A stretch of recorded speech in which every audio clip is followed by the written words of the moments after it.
Assalamualaikum warahmatullahi wabarakatuh. Saya Nikmatun Sabia dari PAID. Di sini saya akan memaparkan kembali materi yang telah dijelaskan oleh Bapak Matsai pada mata kuliah Filsafat Pendidikan Islam dengan materi yang pertama, yaitu makna dasar filsafat pendidikan Islam.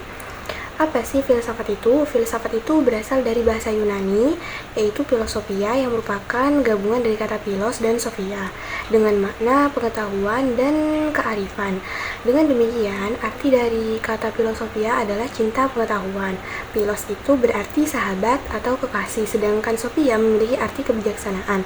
Atau dengan kata lain, orang yang sedang mencari ilmu dan kebenaran. Filsafat juga dapat diartikan dengan cinta akan kebajikan. Filsafat pendidikan adalah ilmu yang pada hakikatnya merupakan jawaban dari pertanyaan-pertanyaan dalam lapangan pendidikan. Oleh karenanya bersifat filosofis dengan sendirinya. Filsafat pendidikan ini pada hakikatnya adalah penerapan dari suatu analisa filosofis terhadap lapangan pendidikan.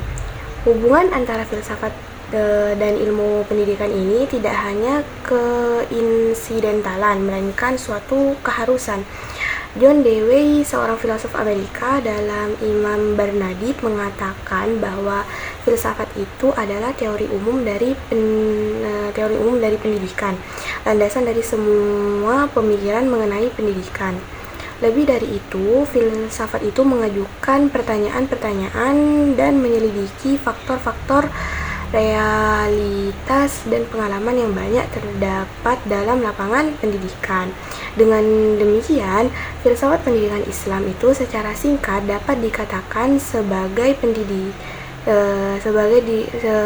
filsafat pendidikan yang berdasarkan ajaran Islam, atau filsafat pendidikan yang dijiwai oleh ajaran Islam. Jadi, filsafat pendidikan Islam itu bukan filsafat yang bercorak liberal, bebas, tanpa batas etika sebagaimana dijumpai dalam pemikiran filsafat pada umumnya. Bagaimana ruang lingkup filsafat pendidikan Islam? Ada dua, yaitu secara makro dan mikro. Secara makro, yang menjadi ruang lingkup filsafat pendidikan Islam adalah objek formal itu sendiri, yaitu mencari keterangan secara radikal mengenai Tuhan, manusia, dan alam yang tidak dapat dijangkau oleh pengetahuan biasa. Namun secara mikro, objek kajian filsafat pendidikan Islam adalah pemikiran yang serba mendalam, mendasar, sistematis, terpadu, logis, menyeluruh, dan universal mengenai konsep-konsep pendidikan yang didasarkan pada ajaran-ajaran Islam. Konsep-konsep tersebut mencakup 5 faktor atau komponen pendidikan, yaitu yang pertama tujuan pendidikan Islam, pendidik, anak didik, alat pendidikan atau berupa kurikulum, metode, dan penilaian atau evaluasi pendidikan, dan lingkungan pendidikan itu sendiri. Lalu tujuan dari filsafat pendidikan Islam itu apa? Yang pertama, untuk membantu pembentukan akhlak yang mulia.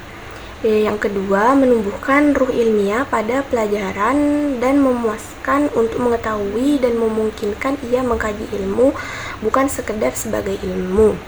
Dan juga agar menumbuhkan minat pada sains, sastra, kesenian dalam berbagai jenis.